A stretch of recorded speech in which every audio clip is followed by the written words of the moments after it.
दोस्तों आज जो कॉमिक्स हम पढ़ेंगे उसका नाम है ड्रैकुला का अंत पार्ट 2। यहाँ तक की स्टोरी हम पढ़ चुके हैं ड्रैकुला का अंत पार्ट 1 में। तो अगर आपने नहीं पढ़ी तो पहले उसको पढ़ लेना। वो कॉमिक आपको प्लेलिस्ट में नागराज का फोल्डर है उसके अंदर मिल जाएगी। तो मैं पढ़ता हूँ आगे से। तुमको यकीन दिलाना तो आसान काम है नागराज। याद करो कि पुरान महानगर तिलस्म में बंद है।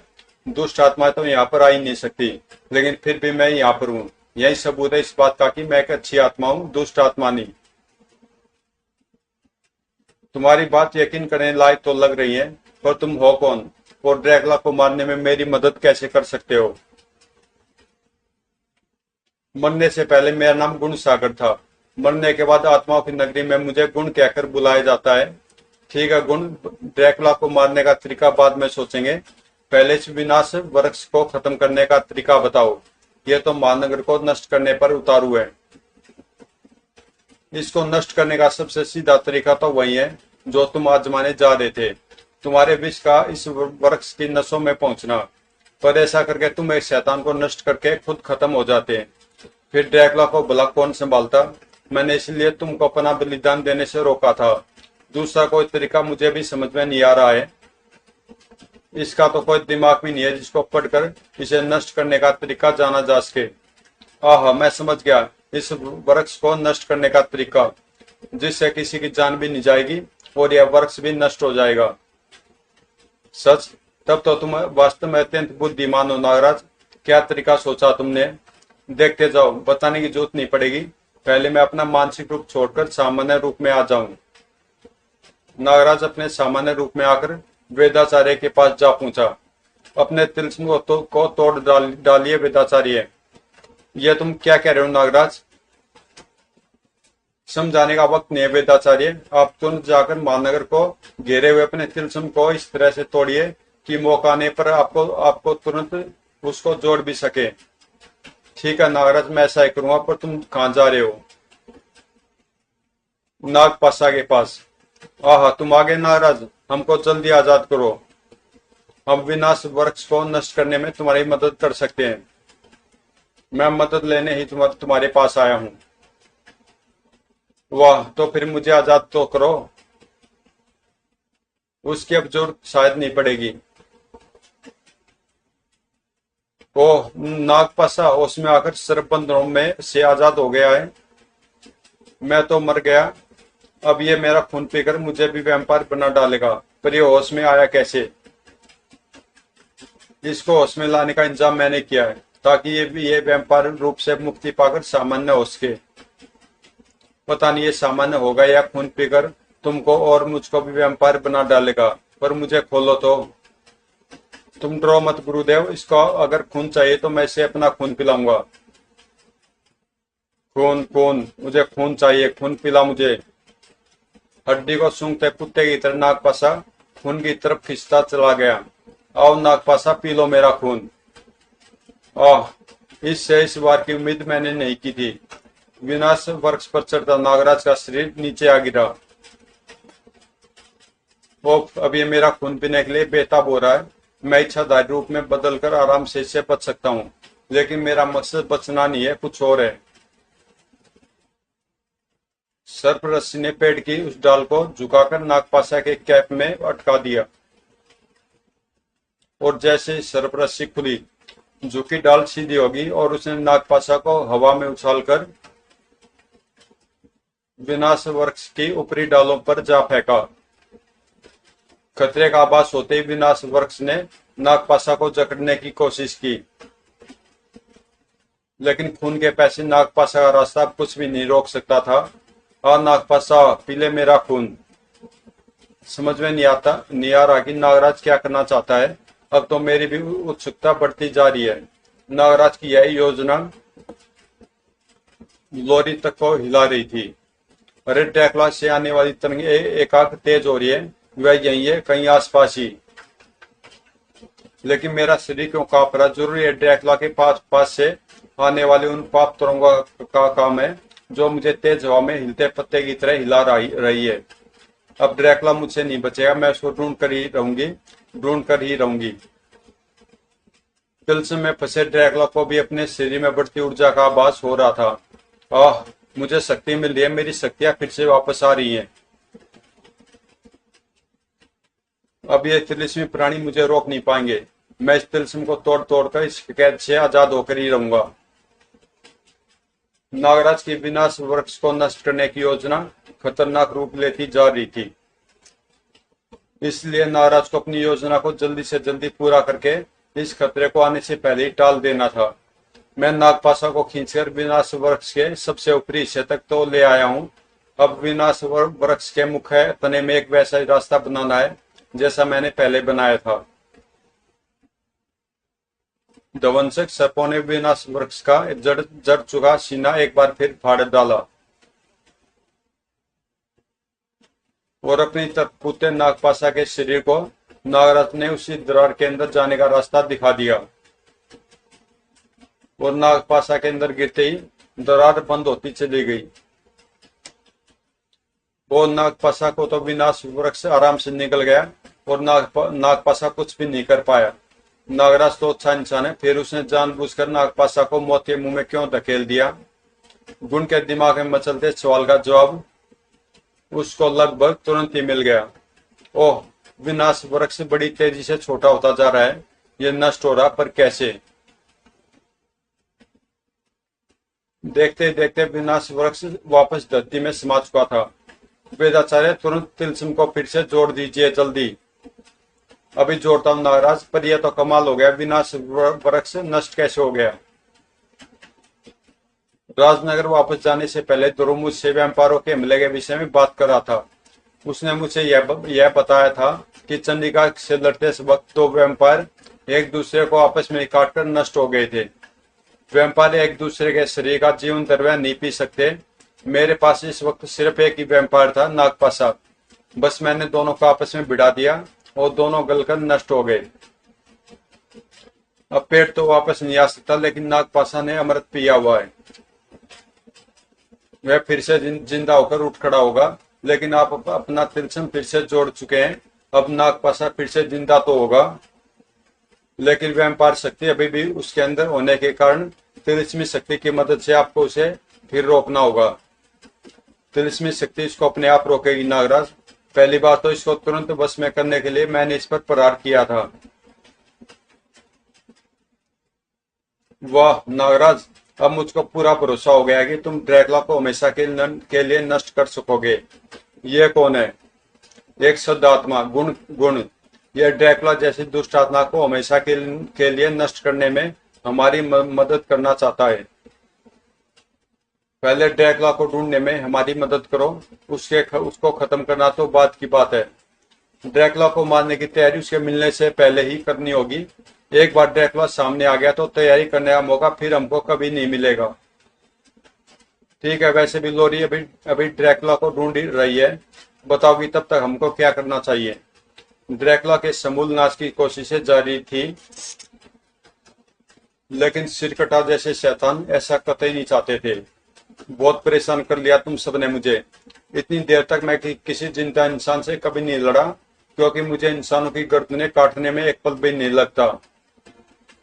अब तेरी गर्दन काटने से में भी मुझे एक पल से ज्यादा नहीं लगेगा। आह, ओह ध्रुव, ऐसे अपने मकसद में कभी कामयाब नहीं हो पाएगा, कभी इसका सिर इसके धड़ से नहीं जोड़ पाएगा। मुझे ध्रुव की मदद करनी होगी, इसका ध्यान अपनी तरफ खींचना होगा। नारियल के निशाने ने सिरकटा का ध्यान तो खींच लिया, लेकिन उसके बाद जो हुआ खच, उसके लिए चंडिका तैयार नहीं थी।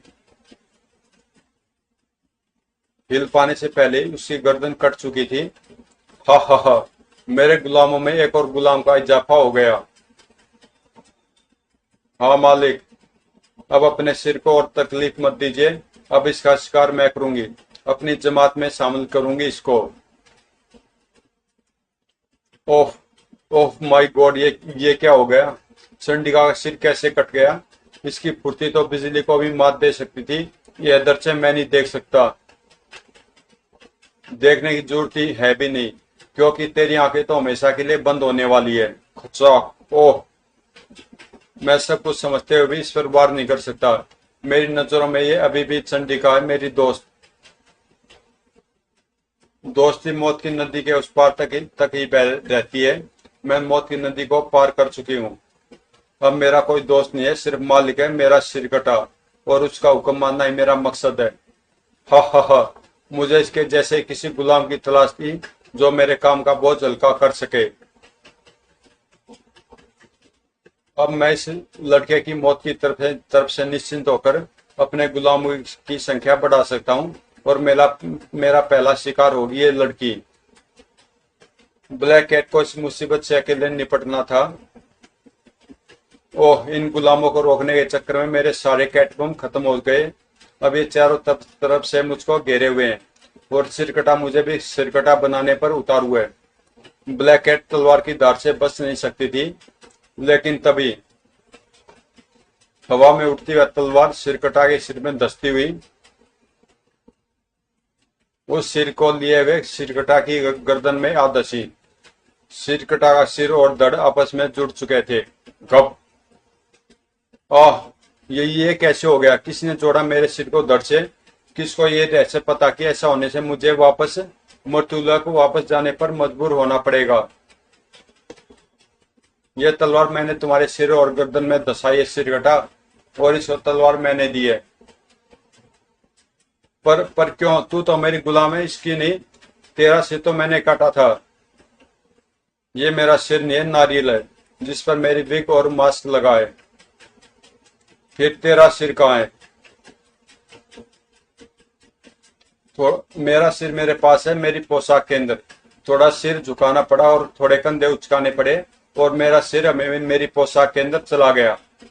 तूने तूने मुझे धोखा दिया ताकि इस लड़के को मेरा सिर धड़ से जोड़ने का मौका मिल सके, लेकिन यह तरीका तुझे पता कैसे चला? वो गायब हो गया सिरकटा, वरना मैं उसको इसके सवाल का जवाब जरूर देता। चलो, सिरकटा का आतंक तो समाप्त हुआ, अब हमारा आतंक शुरू होगा। सिरकटा के विफल होने के बाद आतंक फैलाने की बारी अब मेरी है, और अगर यह विचित हो गया तो मैं जोर आजमाऊंगा, और फिर मेरी बारी होगी। यहाँ पर तो आतंक फैलाने के लिए पूरी शैतानों की पूरी लाइन लगी हुई है, हम इनसे लड़ नहीं सकते। अब हमको क्या करना चाहिए ध्रुव? अगर हम इनको नहीं रोकेंगे तो कौन रोकेगा? लोरी वह शैतान की एक्सपर्ट है, मुझे उसको यहाँ पर लेकर आना होगा। तब तक तुम लोग किसी न किसी तरह से इन शैतानों को रोक कर रखो। लोरी पर ड्रैकुला से आती पाप तरंगों ने शायद घातक असर किया था। पहले मेरा शरीर थरथरा रहा था, वह तो ठीक हो गया, लेकिन अब मेरी बाह में तेज दर्द हो रहा है। इतने दर्द में मैं साधना नहीं कर सकती, और न ही ड्रैकुला को ढूंढ सकती हूँ। सभी ड्रैकुला को ढूंढ रहे थे, और ड्रैकुला तिलस्म से बाहर निकलने का रास्ता ढूंढ रहा था। कुछ देर के लिए मेरी शक्ति वापस आ गई थी। मैंने इस तिलस्म की दीवार को फाड़ भी डाला था, लेकिन फिर मेरी शक्तियां न जाने क्यों फिर से लुप्त हो गई। लेकिन मुझे पूरा विश्वास है कि मुझे इस तिलस्म को तोड़कर बाहर निकलने में ज्यादा वक्त नहीं लगेगा। बाहर ओह, महानगर में अब क्या हुआ गुण? ड्रैकुला की अनुपस्थिति में दुष्ट आत्माएं अनुशासन में रहना भूल गई हैं। वे पृथ्वी पर उत्पात मचा रही हैं। ऐसी एक दुष्ट आत्मा से लड़ रहे एक युवक को मैंने सिरकटा नामक शैतान को मारने का तरीका बताया था, लेकिन अब दुष्ट आत्माओं का एक नए टूटने वाला तांता सा लग गया है। अब ड्रैकुला को ढूंढना भी जरूरी है, और उसका समूल नाश करने वाले तरीकों को ढूंढना भी। सुनो, क्या तुम लोगों ने कभी ये सोचा कि ड्रैकुला बार बार जीवित क्यों हो उठता है? हम तो यही जानते हैं कि वैम्पायर अमर होते हैं, इसीलिए वे राख बनकर भी फिर से जिंदा हो उठते हैं। सारे वैम्पायर जिंदा नहीं हो सकते, सिर्फ वही वैम्पायर बार बार जी सकते हैं जो हृदय संचरण की कला जानते हैं। ड्रैकुला तो अब वैसे भी अमर हो चुका है, लेकिन ये हृदय संचरण बला क्या है? मैं जानता हूँ नागराज, इस कला को जानने वाला अपना हृदय अपने शरीर से अलग कर सकता है। ऐसे हृदय धड़कते कहीं और है, लेकिन हृदय धारक के शरीर में जीवन द्रवों का संचार होता रहता है। हाँ, और ड्रैकुला यह कला जानता है। उसने अपने हृदय को अपने शरीर से अलग करके रखा हुआ है। उसका शरीर चाहे अमृत पीकर अमर हो चुका है, लेकिन उसका हृदय अमृत पीते वक्त उसके शरीर से अलग था। उसका हृदय अमर नहीं है। अगर उसके हृदय को नष्ट कर दिया जाए तो ड्रैकुला हमेशा के लिए नष्ट हो जाएगा। हृदय के बगैर शरीर अमर होकर भी बेकार है। लेकिन ड्रैकुला का हृदय कहां पर है? उसके किले में। उसका हृदय किसी अत्यंत गुप्त स्थान पर रखा हुआ है। ऐसा तो तुम में से किसी सदात्मा ने अब तक ड्रैकुला के हृदय को ढूंढ कर नष्ट क्यों नहीं कर दिया? यह काम इतना आसान होता तो हमको तुम्हारी मदद की जरूरत क्यों पड़ती? ड्रैकुला का किला कई गुप्त शक्तियों द्वारा सुरक्षित है। उस किले के अंदर की भूल भुलैया की रक्षा ड्रैकुला की कई अनजान गुलाम शक्तियां करती हैं। उन शक्तियों से हम भी नहीं जीत सकते। सिर्फ तुम्हारे अंदर उन गुलाम शक्तियों को नष्ट करके ड्रैकुला के हृदय को ढूंढ सकने की क्षमता है नागराज। ऐसा तो देर क्यों करनी? जब तक वेदाचार्य और लोरी ड्रैकुला को ढूंढेंगे तब तक हम ड्रैकुला के हृदय को ढूंढ लाएंगे। ध्रुव ने लोरी तक पहुंचने में फास्ट ड्राइविंग के सारे रिकॉर्ड तोड़ दिए थे। ची और वह लोरी तक ठीक समय पर पहुंचा था। लोरी और माइकोडिये तो दर्द से तड़प रही है, आधी बेहोशी की हालत में, और आसपास नए वेदाचार्य नजर आ रहे हैं और नई नागराज। वैसे तो लोरी को यहीं पर किसी डॉक्टर से दिखाना चाहिए, लेकिन मैं यहाँ पर न तो रुक सकता हूँ और न ही लोरी को छोड़कर जा सकता हूँ। इसलिए मैं लोरी को अपने साथ ले चलता हूँ और उम्मीद करता हूँ कि राजनगर में किसी डॉक्टर तक पहुंचने तक लोरी ठीक ठाक रहेगी। कड़ाक। ध्रुव की मोटरसाइकिल इस बार अपना ही बनाया हुआ स्पीड रिकॉर्ड तोड़ने के मूड में थी। क्रंच। लेकिन इस बार का रास्ता थोड़ा अलग था। अरे ये मैं कहाँ गया? मैं राजनगर से महानगर सैकड़ों बार आ चुका हूँ, लेकिन ऐसी सुरंग तो मैंने पहले कभी नहीं देखी। अभी आते वक्त भी यह सुरंग रास्ते में नहीं थी, फिर कुछ ही मिनटों में यह सुरंग कहां से आ गई? खैर, जब आ ही गई है तो पार तो करनी ही होगी। सुरंग के दूसरे छोर पर रोशनी नजर आ रही है, लेकिन सुरंग के अंत से आती हुई रोशनी एक छलावा थी, क्योंकि उसका स्रोत था दहकते लावे का उठता ज्वार। ओह, सामने से लावे का ज्वार ऊपर चढ़ता आ रहा है, और इस सुरंग की ढलान इतनी चिकनी है कि मोटरसाइकिल ब्रेक लगाने के बावजूद भी रुक नहीं पा रही है। स्टारलाइन कहीं पर अटकाने तक का समय नहीं है। अब बचने का एक ही तरीका, यह सुरंग काफी संकरी है। अगर फ्रंट व्हील को लॉक कर दिया जाए तो मोटरसाइकिल इसमें अटक सकती है। ध्रुव ने मोटरसाइकिल को लहराया और मोटरसाइकिल के पहिए घूमकर दोनों तरफ की दीवारों में आड़े। लोरी, होश में आओ। कुछ ही पलों बाद डगमगाती लोरी के साथ ध्रुव मोटरसाइकिल पर खड़ा हुआ था। हमारे वजन के कारण ये मोटरसाइकिल ज्यादा देर तक अटकी नहीं रहेगी, और नीचे से लावे का ज्वार ऊपर चढ़ता आ रहा है। ऊपर जाने का भी रास्ता नहीं है। अब हम क्या करें लोरी? ध्रुव बड़ी मुसीबत में फंस गया था, और नागराज एक दूसरी मुसीबत में फंसने जा रहा था। रोमानिया स्थित ड्रैकुला के किले के बाहर। हम इतनी जल्दी रोमानिया कैसे पहुंचे गए गुण? आत्माएं कहीं पर भी विचारों की गति से आ जा सकती है, और उसी मानस शक्ति की मदद से मैंने तुमको भी अपने साथ यहाँ तक पहुंचा दिया है। लेकिन अब आगे का रास्ता बहुत मुश्किल है, क्योंकि अब हमारा सामना ऐसे प्राणियों से होने वाला है जिनको ड्रैकुला की गुलाम दुष्ट आत्माओं के नाम से जाना जाता है, और उनमें भी बड़ी मानस शक्तियां हैं जिनके दम पर हम उनसे लड़ने आए हैं। अब ओखली में सिर दे दिया है तो मुसल को तोड़कर ही वापस जाएंगे गुण। मुसल नहीं, यहाँ पर बिना बुलाए मेहमानों का कीमा दूसरी तरह से बनाया जाता है। ये आवाज उस घड़ी के अंदर से आ रही है। देखा हमारा कीमा बनाने का तरीका? पहले हम तेरा कीमा बनाएंगे, फिर उसको तेरे ही खून से गूंथ कर उसकी रोटी बनाएंगे। बचो नागराज, ये घड़ी के रूप में नरक का शैतान है, ड्रैकुला का गुलाम। बचेगा कैसे? जब बुरी घड़ी चलने लगती है तो दूसरों का बुरा समय आ जाता है, और बुरे समय से कभी कोई नहीं बचा। नागराज ने तो वार को सह लिया खच, लेकिन गुण बुरी घड़ी का व्यवहार नहीं बचा पाया, और नागराज के देखते ही देखते गुण को बुरी घड़ी ने अपने अंदर समेट लिया। ओह, जिससे मदद की उम्मीद थी वह तो संभल से पहले पिट गया, और अगर गुण का यह हाल हो सकता है तो मुझे तिसक सर्प का प्रयोग करके मानस रूप में आने की गलती नहीं करनी चाहिए। मानस रूप को बुरी घड़ी आराम से खाकर बचा सकती है, लेकिन अगर मानस रूप का प्रयोग न करूं तो क्या करूं? इसके पेंडुलम की गति तो और तेज होती ही जा रही है। जल्दी यह सचमुच मुझे कीमे के साइज में काट डालेगा।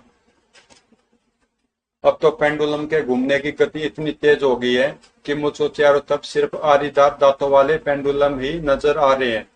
सिर्फ कलाबाजी खाकर इनसे नहीं बचा जा सकता।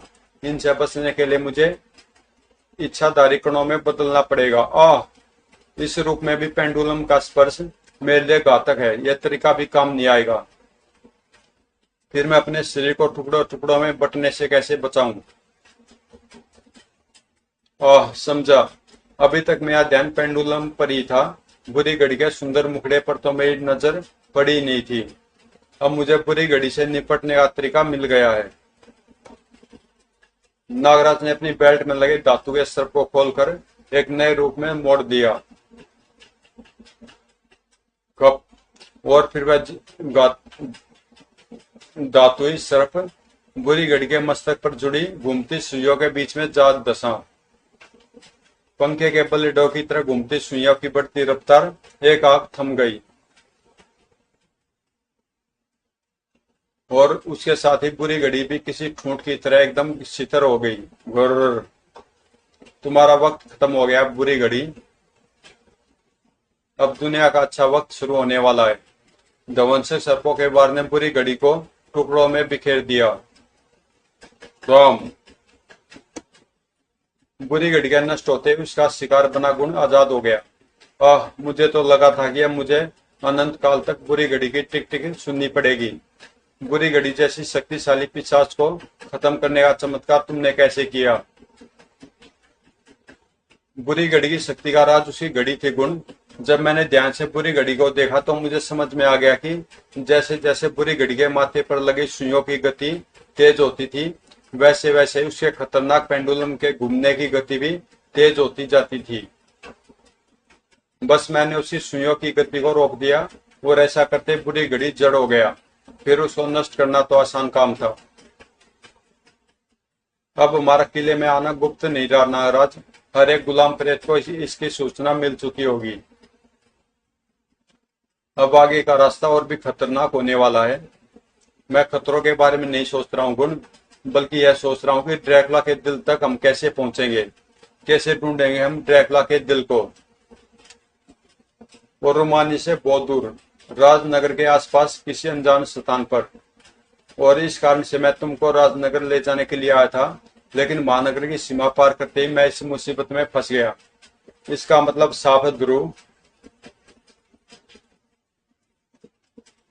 ड्रैकुला की एक गुलाम आत्मा महानगर के अंदर प्रवेश न कर पाने के कारण महानगर की सीमा पर इंतजार कर रही होंगी और अब वे अपना कोई जाल रचकर हमको रोकना चाहती है। लेकिन मुझे पूरा यकीन है कि जाल को काटने का कोई न कोई तरीका जरूर होगा और वह तरीका सिर्फ तुम ही सोच सकते हो। जल्दी करो ध्रुव, आगे आग का ज्वार तो ऊपर चढ़ता ही आ रहा है। बाहर जाने का कोई न कोई दूसरा रास्ता तो जरूर होगा लोरी, लेकिन वह नजर तभी आएगा जब हम मर चुके होंगे। हमारे मरने के बाद रास्ता खुलने से क्या फायदा ध्रुव? अभी कोई सवाल मत करो लोरी, बस जो मैं कहता हूँ चुपचाप करती जाओ।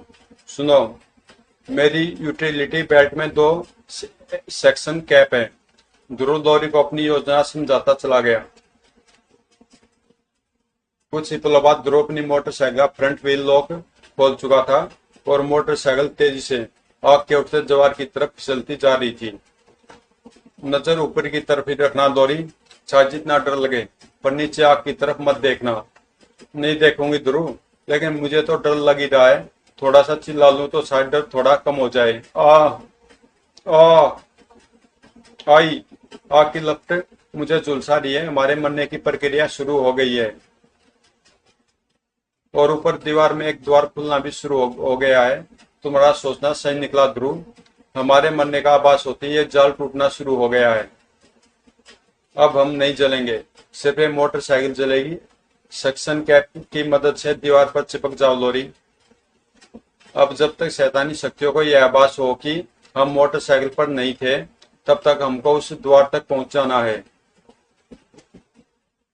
और शैतानी शक्तियों को पता चल गया कि आग ने सिर्फ मोटरसाइकिल को जलाया है, हमको नहीं। जो द्वार दीवार में खुला है वह धीरे धीरे बंद हो रहा है और सक्शन कैप के सारे चिपक चिपक कर सड़ते हुए जब तक वह हम वहां पहुंचेंगे तब तक द्वार पूरी तरह बंद हो चुका होगा। समय रहते वहां तक पहुंचने का एक ही रास्ता है, स्टार लाइन खुले द्वार के पार न जाने कहां पर जा अटकी। और ध्रुव के जूतों में लगे स्केट्स खुल गए। मुझे कसकर पकड़े रहना लोरी, अब हम स्टार लाइन के सारे तेजी से ऊपर चढ़ेंगे और उम्मीद है कि द्वार के बंद होने से पहले हम द्वार को पार कर जाएंगे। द्वार की दीवारों ने लोरी और ध्रुव के शरीर को रगड़ा तो जरूर, लेकिन उनको पार जाने से रोक नहीं पाई। ध्रुव और लोरी ने पहले आतंक को तो पीछे छोड़ दिया था, लेकिन उनके रास्ते का भी अंत नहीं हुआ था। सामने एक नया आतंक खड़ा था। ये कहाँ गए ध्रुव? जरूर ये शैतानों का कोई नया जाल है। हवा में तैरती सीढ़ियां हैं और उनको नष्ट कर रही हैं गिरती बिजलियां। अब यहाँ से हम कैसे निकलेंगे? ओह, मुझे ये समझ में नहीं आ रहा कि शैतानों ने मुझे यहाँ आते वक्त क्यों नहीं रोका, जाते वक्त क्यों रोक रहे हैं। वैसे बिजलियों का जो रुख इस सीढ़ी की तरफ नहीं है जिस पर हम खड़े हैं, इसलिए जब तक हम इस पर खड़े हैं तब तक हम सुरक्षित हैं। लेकिन यहाँ से बाहर जाने का एकमात्र रास्ता वहीं नजर आ रहा है जहाँ से ये बिजलियां गिर रही हैं।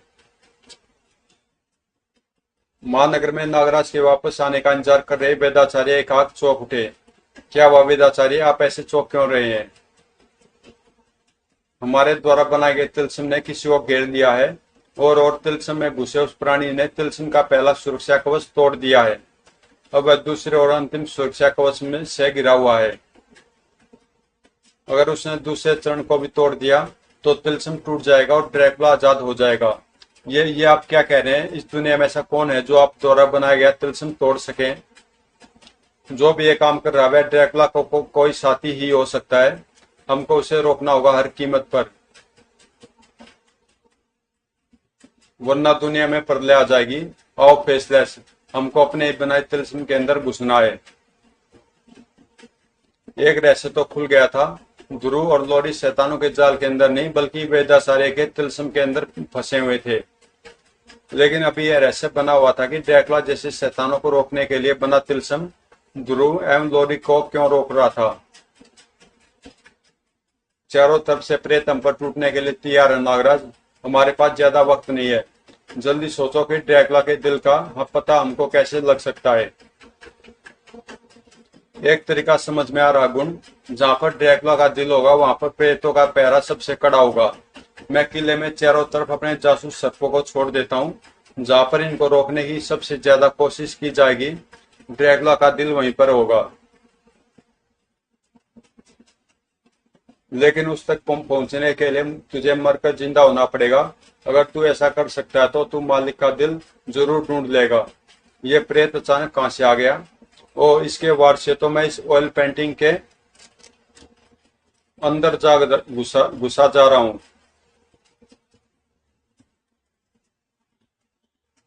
जहां पर तेरा सामना काउंट ड्रैकुला के रेखा रूप से होगा और इस पेंटिंग की दुनिया से तू जिंदा बाहर कभी नहीं निकलेगा, क्योंकि ये पेंटिंग की दुनिया मेरी दुनिया है। यहाँ पर जो मैं चाहता हूँ वही होता है और इस ऑयल पेंटिंग से वापस बाहर जाना असंभव है। ओह, मैं इस पेंटिंग की दुनिया में फंस गया हूँ और अगर भाग्य की मदद से मैं ड्रैकुला के रेखा रूप से जीत भी गया तो बाहर किले में कैसे पहुंचूंगा? हर शख्स एक मुसीबत में फंसा हुआ था, नागराज भी। तीसरा पार्ट था जो इसका 120 पेज का है, तो मैं लगातार इतनी बड़ी कॉमिक्स नहीं पढ़ सकता, तो मैं थोड़ा रेस्ट करके पढ़ूंगा इसको। और यहाँ पर मैं इसका पार्ट 2 कर रहा हूँ। इससे आगे की स्टोरी हम पढ़ेंगे ड्रैकुला का अंत पार्ट 3 में।